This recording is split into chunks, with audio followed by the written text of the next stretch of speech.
Welcome to Disrupted Science, the occasional conversation between the authors of the upcoming book, How the Internet Disrupted Science. I'm Kent Anderson here with my co-author, Joy Moore, and we're recording this on Tuesday, September 2nd, 2025.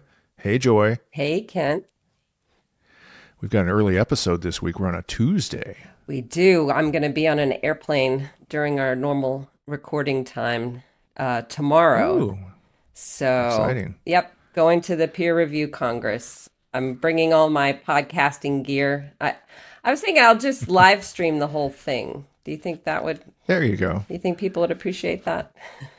I would be very interested in the audience response to that, and to the AMA's response to that. No, I'm not. But you do get a media room, so we might actually be able to snag a couple of interviews if we're lucky and people are feeling talkative. Yep. So good luck with that. Hopefully we get to talk to. There's some interesting people there. I know that, so it should be great. Yep, and we got a sneak preview of the program, and so I've got it all marked up and ready to go. Yep, good. But we've got a big episode this week, and so we're just going to dive straight in and talk about what is going on at the CDC and HHS is about private wealth and not public health.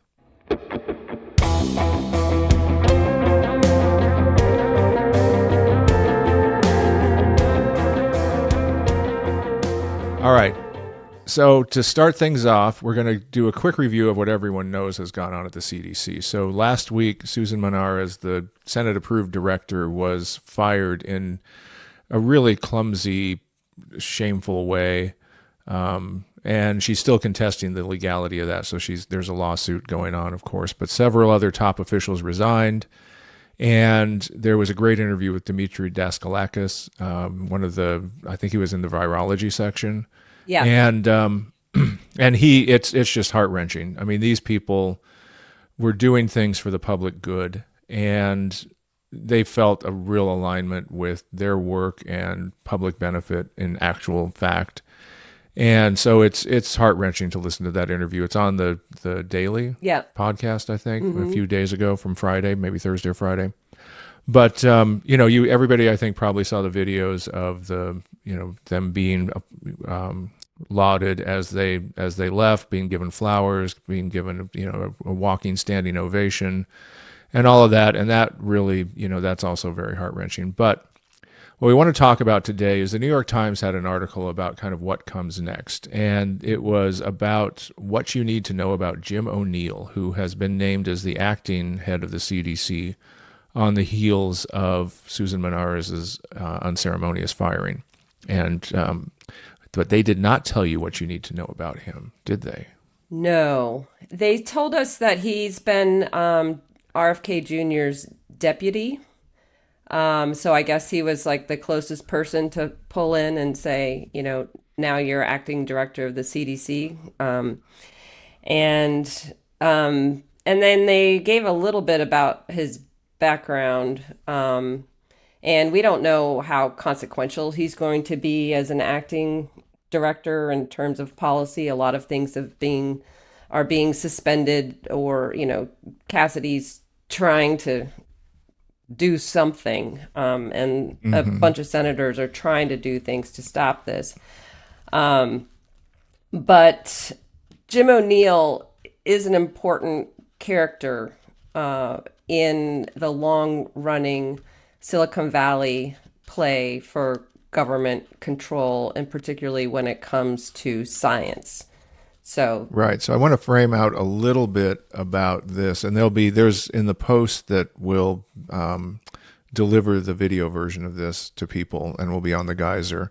There's a chart that we found that, if you don't mind, I'm going to start with that as a framing element, because I found it made my head explode when I saw it, in a couple of ways. First, Peter Thiel obviously loves The Lord of the Rings, and that makes me sad, because The Lord of the Rings should not have a fan bastardizing it like he does. But he has an investment firm called Mithril. And back in 2014, Jim O'Neill outlined why Silicon Valley investors were shying away from biotech startups. and contrasting biotech as uncontrollable, poorly understood, indefinite and random, heavily regulated, expensive, with high salaried and unaligned people, namely scientists, versus software startups, which are perfectly determinate, well understood, basically unregulated. They actually say that, cheap with a little seed money, and committed entrepreneurial hackers. So this kind of set up this notion that they are trying to make science as predictable and as investable and as profitable as tech. And it also underscored that this has been an effort more than a decade in the making, and that they have a playbook. And this playbook is one that we really need to understand. And you've done a lot of work on breaking this into digestible pieces for folks, right? Yep, I'm going to give it a shot. All right, go for it. All right.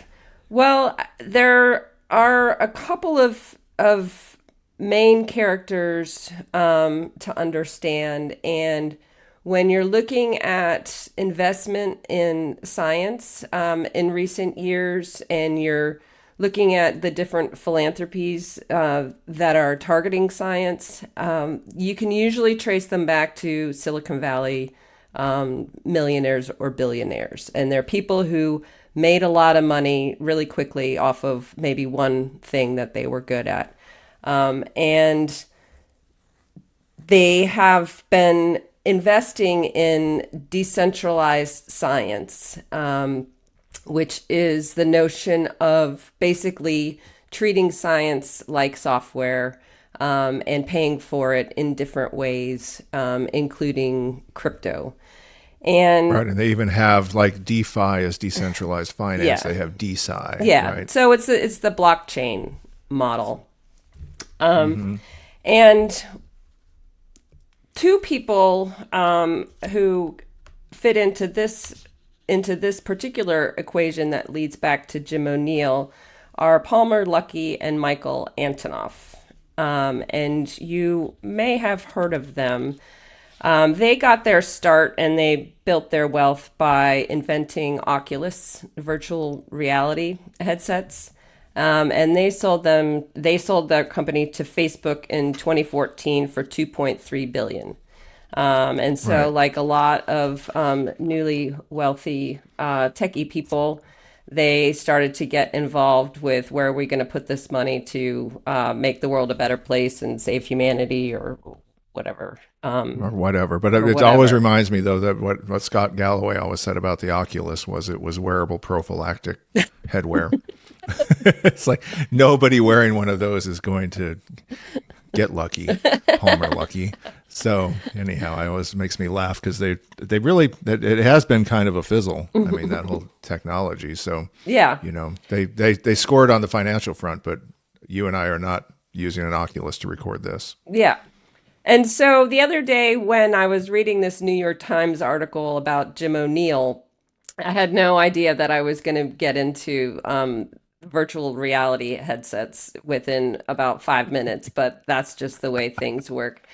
That's the way of the world these days. Right. The tip off in the New York Times article was that they mentioned that Jim O'Neill was, among other positions he's held over the years, was for a time the CEO of the SENS Foundation, SENS, SENS. And if you don't know what the SENS Foundation is, I don't know how many people are aware of this sphere. Then you might think he was just another entrepreneurially connected administrator of a philanthropy like so many others. Right. But this is not just another philanthropy. So SENS stands for Strategies for Engineered Negligible Senescence. And this is a framework for combating aging. And their goal is to prevent or reverse age-related damage in the body. And this is the brainchild of a guy named Aubrey de Grey. Oh God, not him. So Aubrey de Grey is a biogerontologist. He's a very polarizing figure, and he's been at this since the early 2000s. He came into a great deal of money that he inherited. He is somewhat of a self-proclaimed biogerontologist. His actual training is a little all over the place. And he's also well known as being a super creep. And for a while he was kicked out. Well, he was kicked out of the foundation that he started for having sexually harassed a number of young female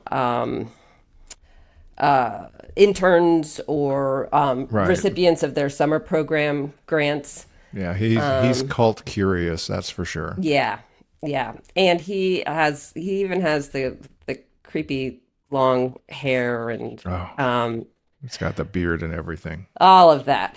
But anyway, this model that he set out divides aging into 7 categories of damage, including cell loss, mutation, and senescence. And so by addressing the different types of age-related damage, Sens proposes a comprehensive approach to treating aging and achieving a state of negligible senescence. Right. And the best example of an organism, there are a number of them, that is known for negligible senescence, is a quahog. Do you know what a quahog is? That's an oyster, right? No, it's a A clam. giant sea clam. Yeah, that's right. It's a clam. Yes, and the most famous I clam. haven't had seafood in a while. Okay, give me a break. Well, quahogs, if you can get them up in your neck of the woods, they make the best stuffies, and they don't have them Yes. all the time. So, Yep. if they're on the menu, you should get one. Yeah. And then the most famous quahog was Ming. She was discovered in 2006 off the coast of Iceland, and she was a great big old clam and bigger than ones they've seen before. So the scientists counted her rings and determined that she was 507 years old. Wow, Methuselah quahog. Yes. I like it. But unfortunately, they didn't realize how old she was when they started checking her out, and they froze her and actually murdered her as part of the process. So They iced her. they iced her, R.I.P. So anyway, these people are in pursuit of a quahog type existence. They also refer to lobsters and starfish a lot, and I think starfish, especially for their regenerative abilities to regrow Right, themselves and things like that. Right. And I mentioned before that Aubrey had been part of a lot of scandal, but he's still going strong. And just in July, he headlined the Revolution Against Aging and Death Festival that was held at Red Rocks in Vegas.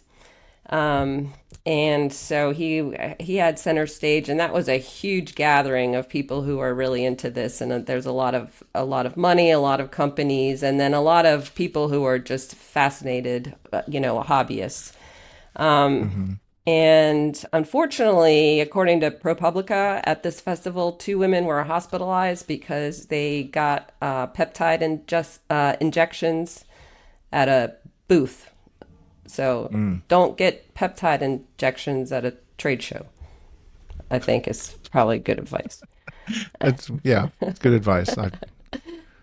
So anyway, a lot of the Silicon Valley investors have really adopted these philosophies, and they've joined forces with a lot of scientists. And you could see how this line of inquiry would be really fascinating, right? It's like getting to the root of humanity. What makes us mortal? Right. And so they It's an eternal question that even somehow we've maintained asking despite cycles of death, because we keep passing it on generation to generation. How do we avoid the mortal coil, right?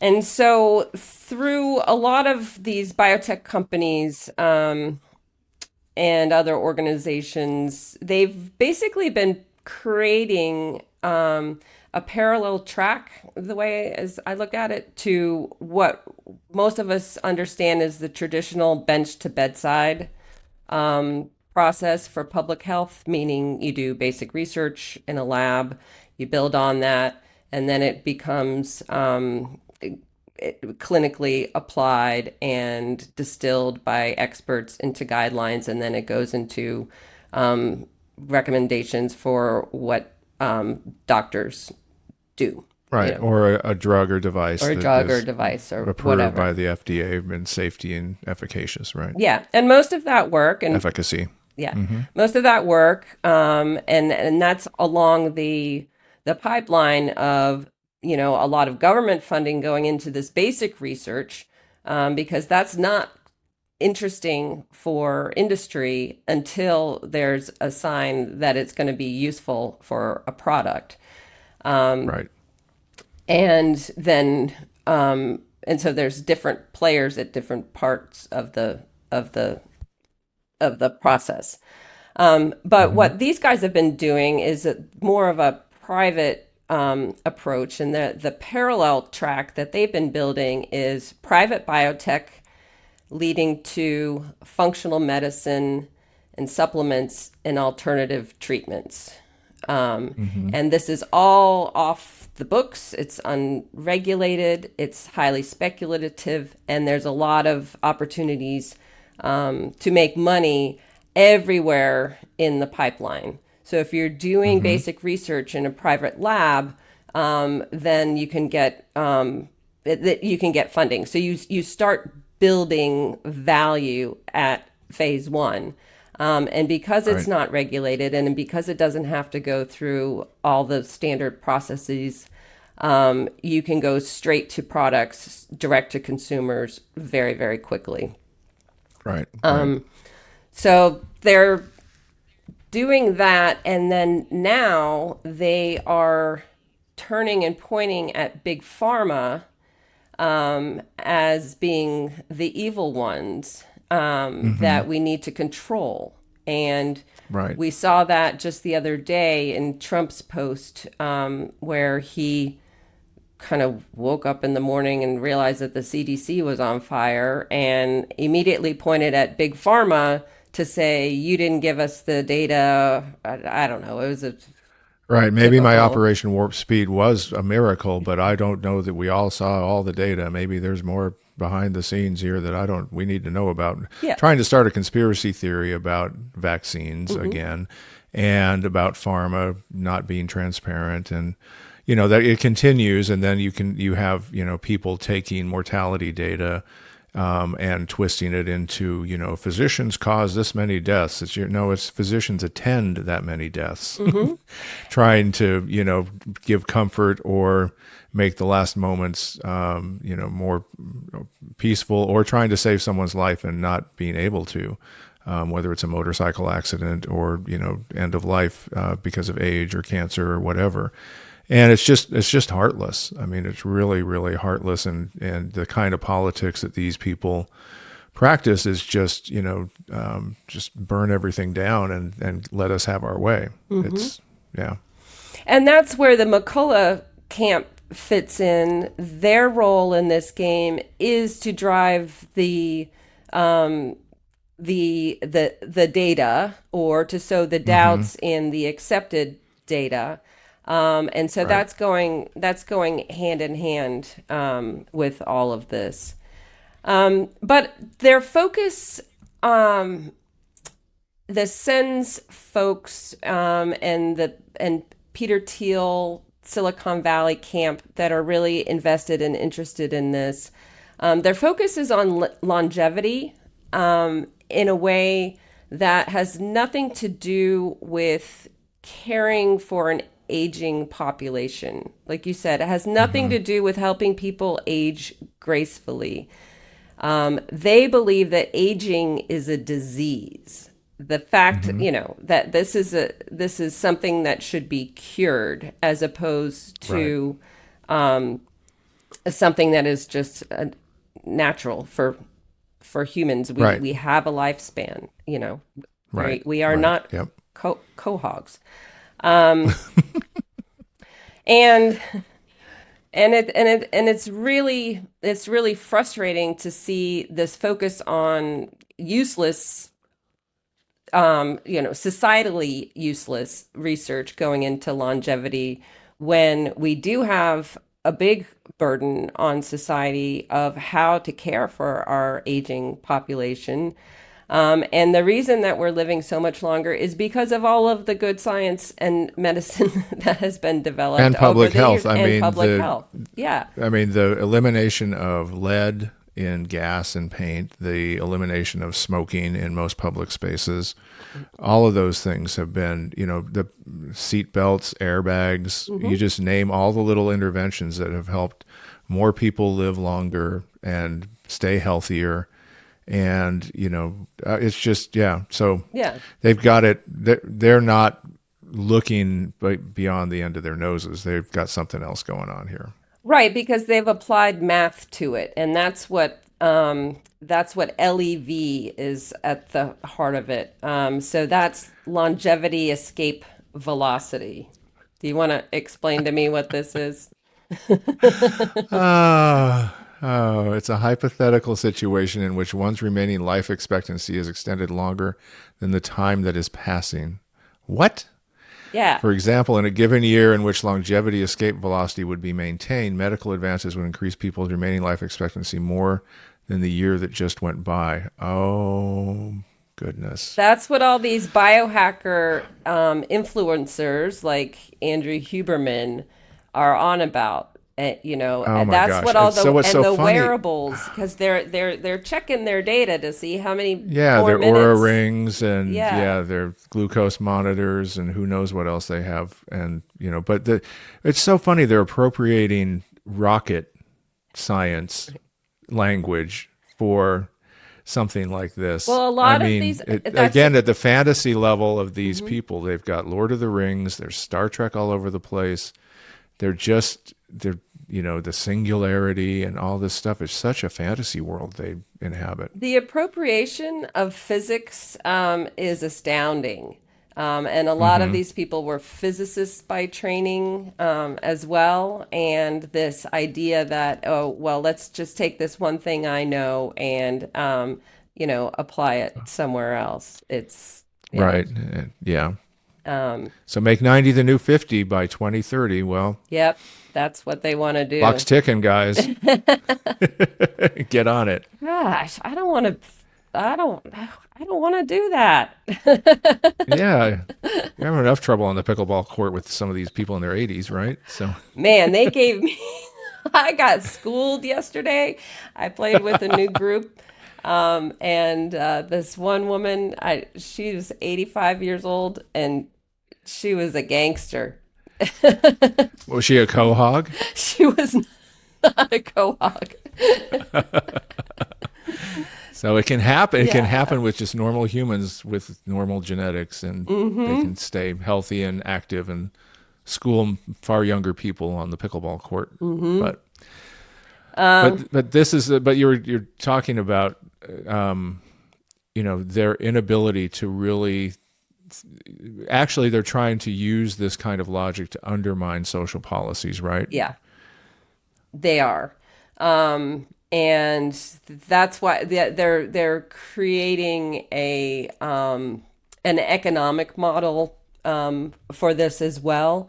I mean, one of Right. Aubrey de Grey's premises, and he wrote a book review in PLOS Biology in I think 2007.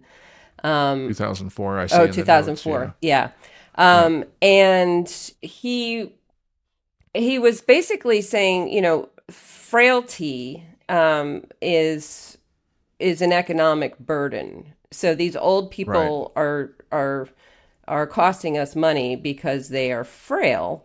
And so therefore, if we can get rid of frailty, then we can create more wealth. And we don't have to Right. pay for Because there won't this. be any frail people. There won't be any frail people. Yeah. And so I guess they're trying to bifurcate. So if you don't vaccinate people, then they're not going to be around to get frail, and those who survive are prevented from being frail. So Right. it's It's a all, win-win. yeah, Hmm. yeah. The death will be because of something else other than old age. So that's how we'll get rid of it. Yeah. But but O'Neill was also, this is not his first run at the up the government flagpole, right? He was with the Bush administration, I think, as associate director at HHS, something Yes. like that. Hmm. And then you mentioned that Dave Gorski wrote about him in 2017 when he was a candidate to run the FDA, right? Yeah, and Gorski just did a post the other day about the current situation and with a call back to his 2017 piece where he predicted that Peter Thiel was going to be the one to basically choose the next FDA director, and Jim O'Neill was a candidate then. Yeah. And Yeah. so, Thiel seems to be behind this entire administration yeah.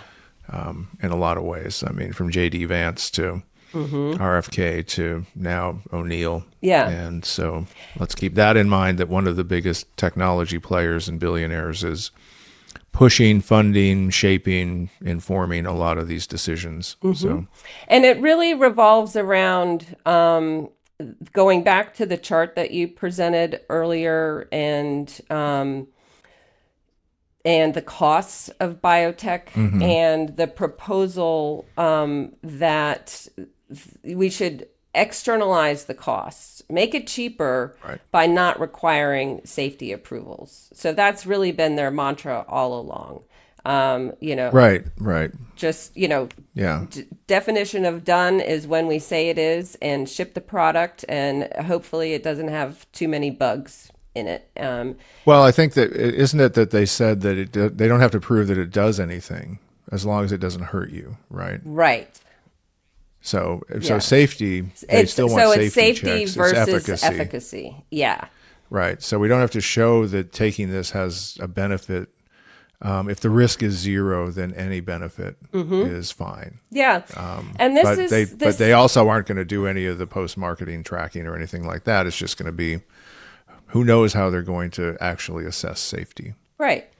And efficacy, even a even if it doesn't hurt you, putting out a drug that is not efficacious can be harmful. And that reminds me of the Alzheimer's drugs that have Hmm. been, Hmm. so controversial, because it's creating hope for patients and their families. It's distracting them from other quality of life things. I mean, It's costing them there money. are all sorts of, It's costing them money, yeah. right? It's costing them money, and then who knows what you're taking them in combination with, Hmm. and they're not going to test for that safety because that's not how these people work. Yeah. They want to get as much, flood the market with as many weird little herbs and spices as they can. Hmm. So, And so that was what Gorski laid out for us in 2017. And a lot's changed since then, with O'Neill resurfacing now.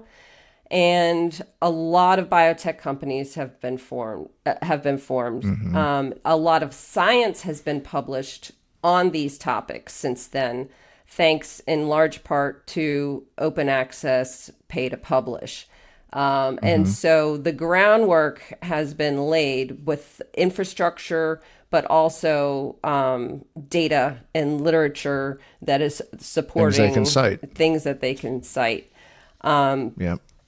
And that takes us back to where I started with the Oculus guys. So Right. Michael Antonoff was quoted in the 2021 annual report for the SENS Foundation, and that was the last year that Jim O'Neill was their CEO. And he gave Hmm. them $1 million as kind of a bailout, during tough times during the pandemic. And so Right. he was applauded for keeping them afloat. And Antonov he's got a lot. He's he's got a lot going on. He's got a number of different foundations, and that I think you looked into. Um, Yeah. and It's got this strange little cat's cradle of a foundation that gives to another foundation that he runs that gives to another foundation. Mhm.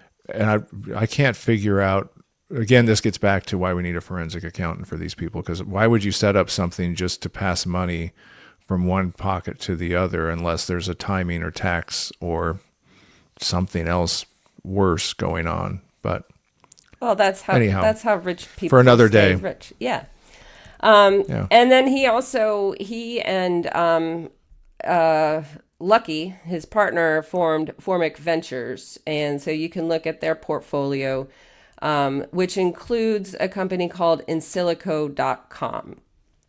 Hmm. And that's one of the main companies that he's behind, and they have quite a suite of products. And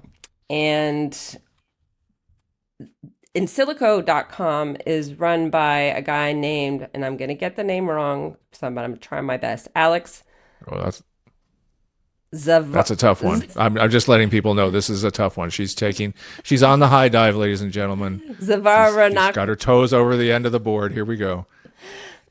Zavaranakov.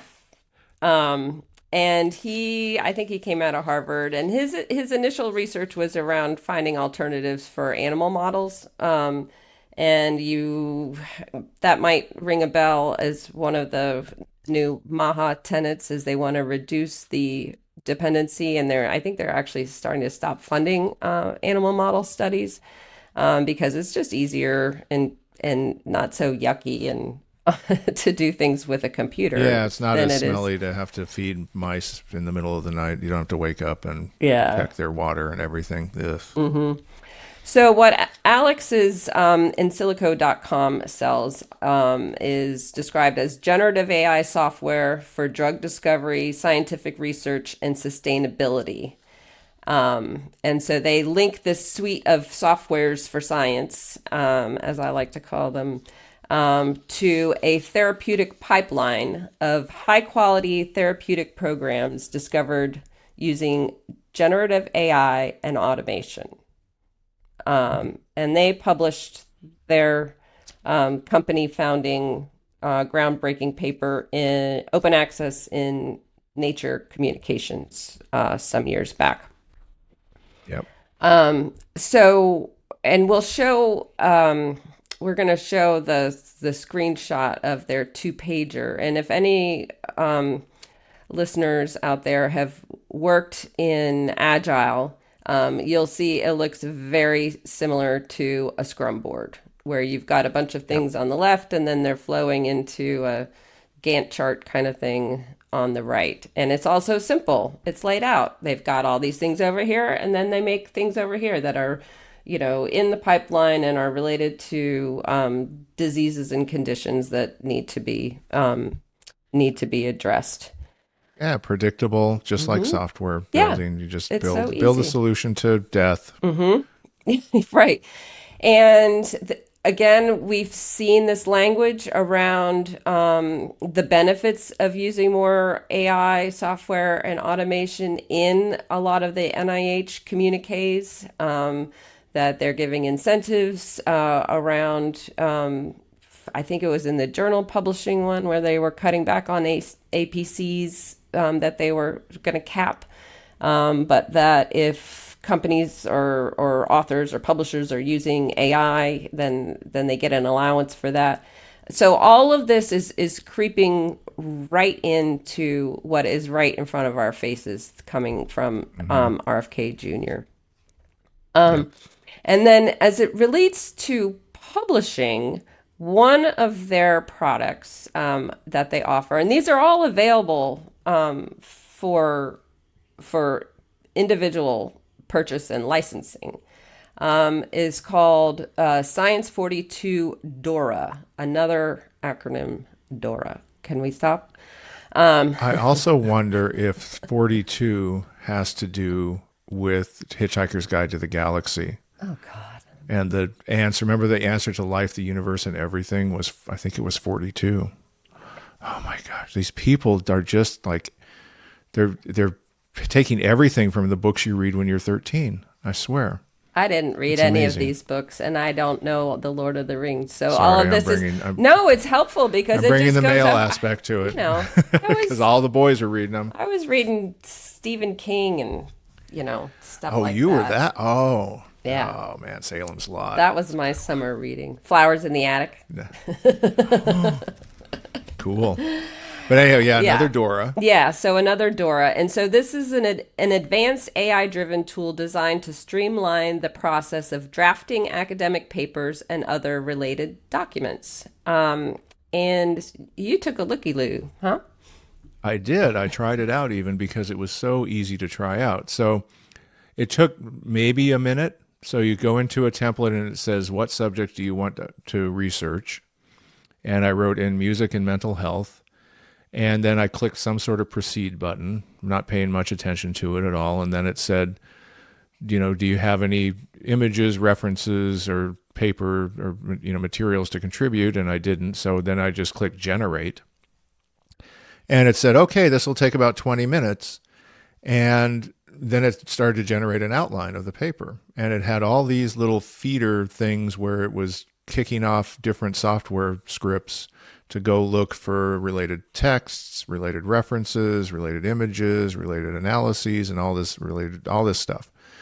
So I let it run. And then I took some videos. So you can see on the Geyser post for this episode, you can watch that. Over the appropriate drop D guitar riffs from Provoke the Truth, our music provider, and with a SpongeBob reference in the middle because we do want this to have at least some fun adolescent undersea quahog starfish references. And you can see then 20 minutes later, a paper came out with all sorts of scientific claims, none of which were true, all sorts of claims of statistical analyses, symptoms, symptom relief, blah, blah, blah. It's claimed to be a review paper, but it has new findings in it. Mm-hmm. The references are fulsome. I didn't check their validity. I didn't read the paper. There are some disclaimers in there that this was generated by this or that, but you get a docx file. You can strip those out pretty quickly, and then you could just send it into a journal or post it in your own little fake journal if you happen to be a McCullough author. Yeah. And, that could all be done while you're eating. I mean, you could kick it off, eat your sandwich at lunch, have it in your fake journal by the time you go, go for your 12:45 walk after lunch, and you're good to go. So it's shocking. It was actually shocking to see how this is happening. And I don't think, if anyone is aware of this, as how easy these things are to use, I'd be surprised because I don't think we've been awake to watch how sophisticated, how well stocked, how capable these people are at flooding the literature, and this is a really good example. Mm-hmm. And it's one thing, this is not unexpected coming out of, shady paper mills that we don't know where they are in the world and who's behind them. Of course, they're using, wizards like and macros and stuff like that. That's one thing. Mm-hmm. But this is front and center. It's a consumer product, and it's aligned with the people who are running HHS. Right. And not only that, this is the endorsed, preferred, incentivized path forward for scientific publishing in the future. And you look at their also the language that they have about their values, for the company, for insilico.com. And they're all the same words that we're seeing being used very aggressively by the RFK Jr. folks. Patient first, relentless innovation, transparency and integrity, and highest quality reproducibility. Which is, this is all very, software language. But one thing that I thought about as you were creating that paper on the fly, in their FAQs, it asks, one of the questions is this what you generate going to be unique for me? Meaning, Mm-hmm. if I put in the same prompt, am I going to get a duplicate paper? Because that's going to be a problem Right. because we can't both Right. publish the same thing Right. usually. And they say, no, it is unique to you. So that means it's not reproducible Right. No, but because it's a this is the it's made up. but this I mean again these people are lying, right? So they don't care about reproducibility. No. They don't care about careful scientific work. They don't care about any of that. They're using those terms to imply that there's a problem in real science and they're the alternative. Mm-hmm. And they are going to stand by these standards that real science has somehow failed to live up to. And they are going to show the new path forward, and they're going to use it with their software first approach that's going to be predictable. And again, like you and I have talked about before, it can be reproducible in their world because they can simply generate a paper that can say, I want a paper about how reproducible this finding is. Right. And they'll publish that and say, hey, look, we published a paper that it's reproducible. So, Yeah, we've. you know, and then I gotta go for my power walk now. But It's terrible. you know, again, I'm not a scientist, and there are a lot of very famous scientists who are are working in this space, and so I have to Hmm. question, like, is everything that they're doing fake? Is anything that they're doing good or sound? You know, is it a bad thing that they're trying to figure things out in different ways? Probably Well, not. no, if they stayed in their lane, Yeah. that would be one thing. Yeah. But they're trying to use this as a cover for everything else they're trying to do, which is decimate America's public health so that they can extract as much money as possible Mm-hmm. while doing that and externalize all the risk by not actually taking any responsibility for anything they're doing. Right.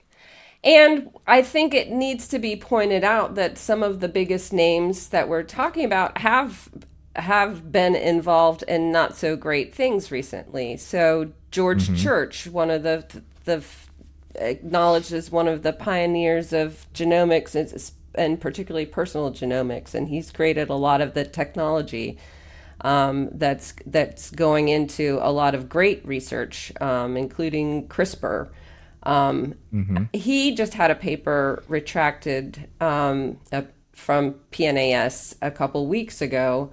It was a paper that was published in 2022 that was served as the one of the bases for BioViva, which is one of the many biotechs that he's involved with.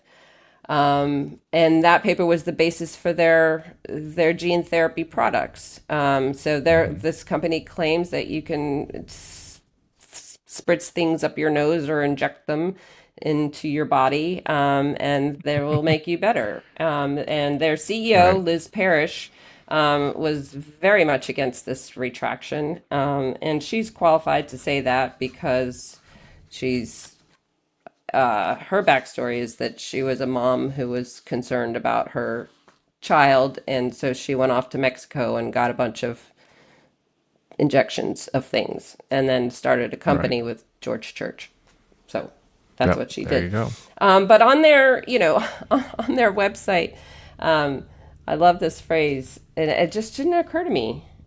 So insightful. She says, "Biological aging is the biggest killer on the planet."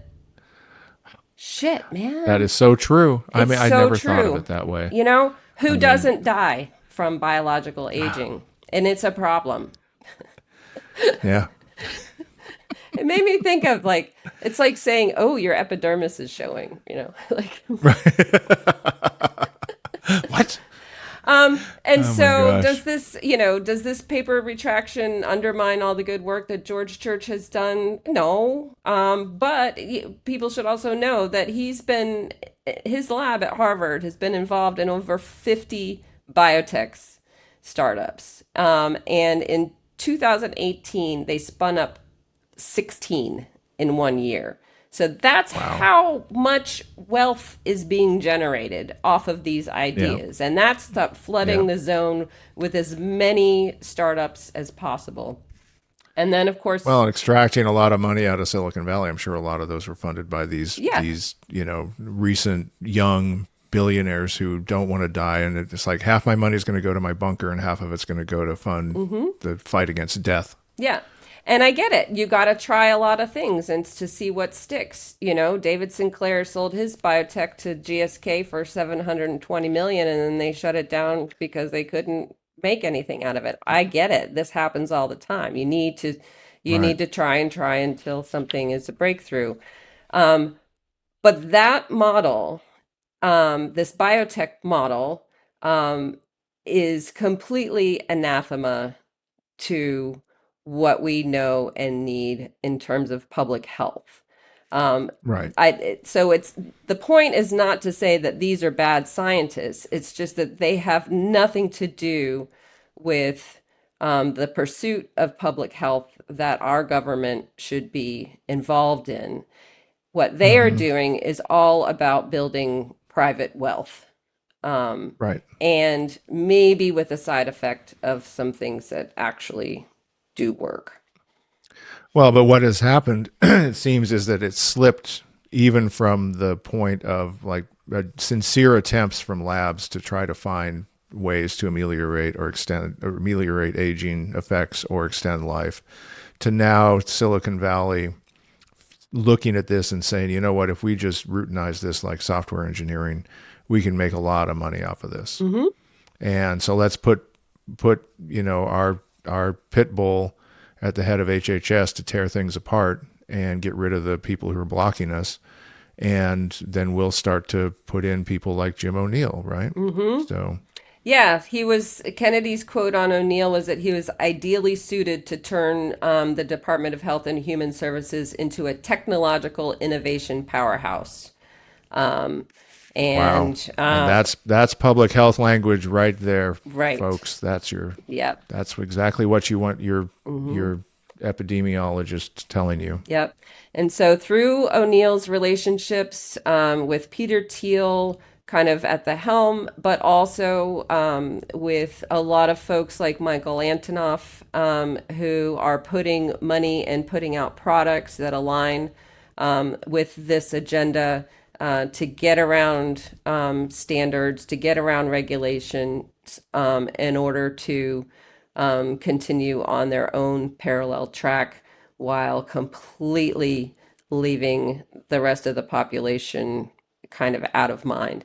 And it's not that, I Hmm. mean, I think some of these people are real misanthropes, and a lot of the, um, when you think about all the the vaccine debate, and that there's real harms that are going on there. Hmm. But some people, really believe it for whatever reason. It's like a religion. Right.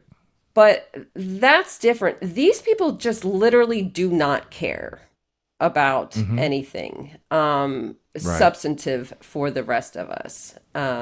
Right. And that's what's Well, they've been put out of touch scarier. with reality for so long. I Yeah. mean, that's one of the side effects I think of massive wealth when you're young, Hmm. and an insular, and Silicon Valley is an insular culture, right? Hmm. It's a very odd culture. You and I have both been there, and it's like this is different, Yeah. and it's seeped out into the general culture in a lot of different ways, and we've adopted too many of its approaches in hopes of having some of the same outcomes. But when it gets down to the elite of the elite, the Andreessens and the Zuckerbergs and the Antonovs and you name the names, and O'Neill's in that orbit, Hmm. they're very out of touch with reality, and they're so it's not surprising that they actually like Kara Swisher said, her favorite quote about Silicon Valley, or my favorite quote of hers about Silicon Valley is, "They hate us. They really hate us."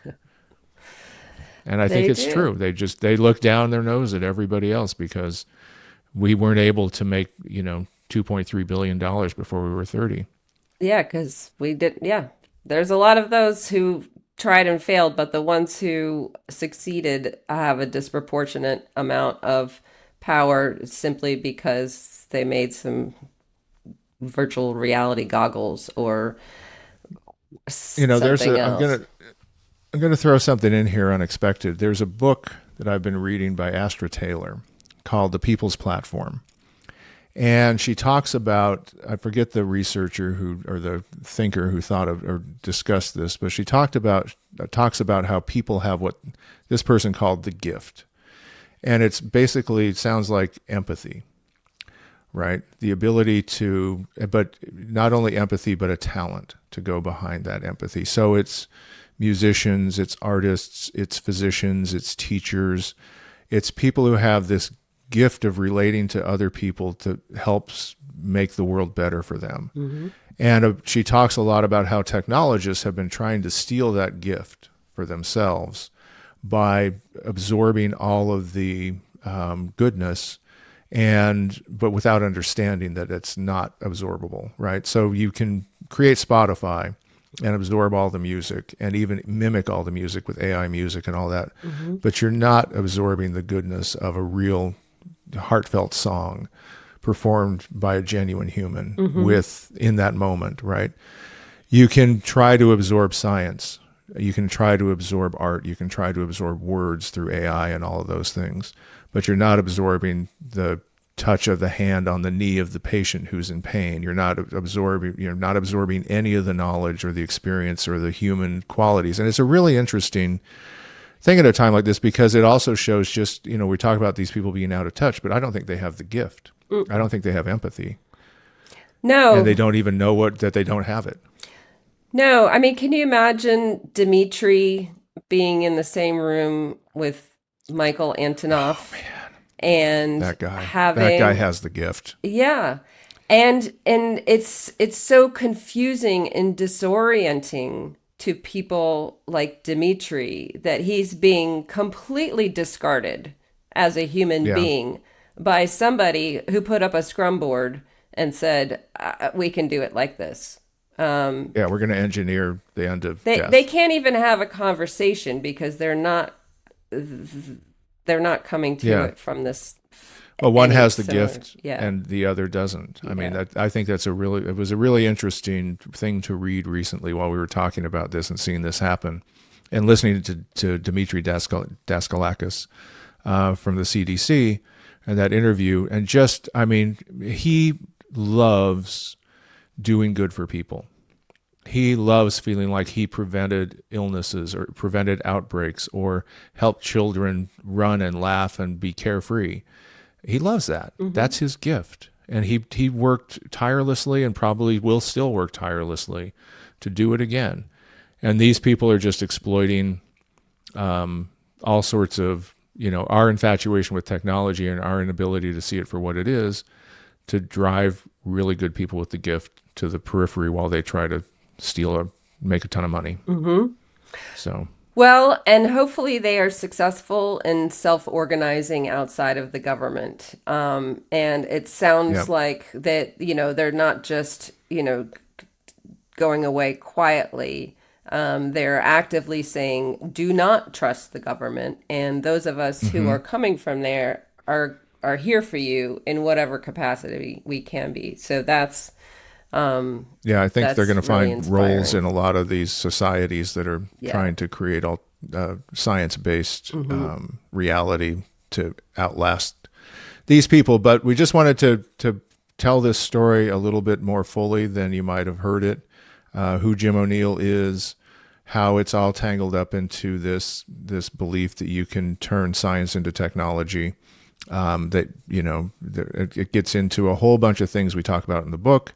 And we can't go into here, but it's all there, kind of, I mean, but it's amazing how quickly they've moved to put this on top of really one of the greatest scientific and public health achievements, which was the American system, that was working very, very well up until very recently. Mm-hmm. And now they've just basically swept a lot of it aside and worry about the future, but this is part of why they're doing it. It's for private wealth. Mm-hmm. And let me just leave you with one more fun fact about what this private wealth industry is, what they've proven so far. and what they're trying to replace our public health system with. And this is from Aubrey de Grey's speaker bio for that RAD festival in Vegas in July. Mm-hmm. Mm-hmm. His LEV Foundation recently completed studies involving 1,000 middle-aged mice, extending their lives by 4 months through combination therapies. Wow. I've, First of all, I just thought of these little middle-aged mice. Like, oh, I guess I should exercise more. No, it's here. Yeah. It's me, Aubrey de Grey. Here, I'm gonna. No, they're middle-aged mice. Yeah. They're like, can we watch Seinfeld reruns tonight? That's what they're doing. Yeah. But yeah, 4 months. But for this is.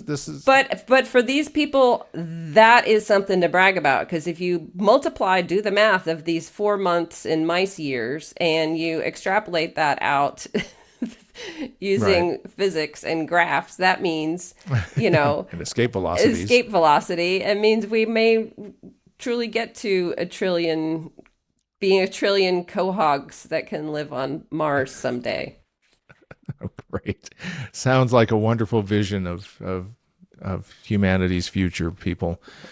Anyhow, so watch we'll watch this space, but they're definitely, it's the Silicon Valley's coming for science. Mm-hmm. And I think and they want to make it profitable for themselves in the process. And if you want to get a sense of it, just go on to any big platform, publishing platform, and just do some quick keyword searches for some of the terms that we mentioned today, and you'll see how much is being pumped out, particularly through mega journals, particularly through open access, pay to play journals, special issues and things like that. And so you can see all the characters. It's not a secret. They're they're operating right in front of us, and they are mingling in our ecosystem along with all the good science that's going to real public health. Yep, and getting DOIs all the way. All right, so let's go on to discoveries of the week.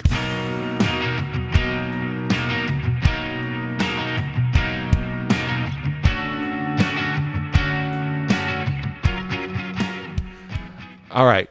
So I'm going to go first with my discovery of the week, which came courtesy of my very delightful son. And this is a grammatically correct sentence in English that is 8 words long, and the word is the same.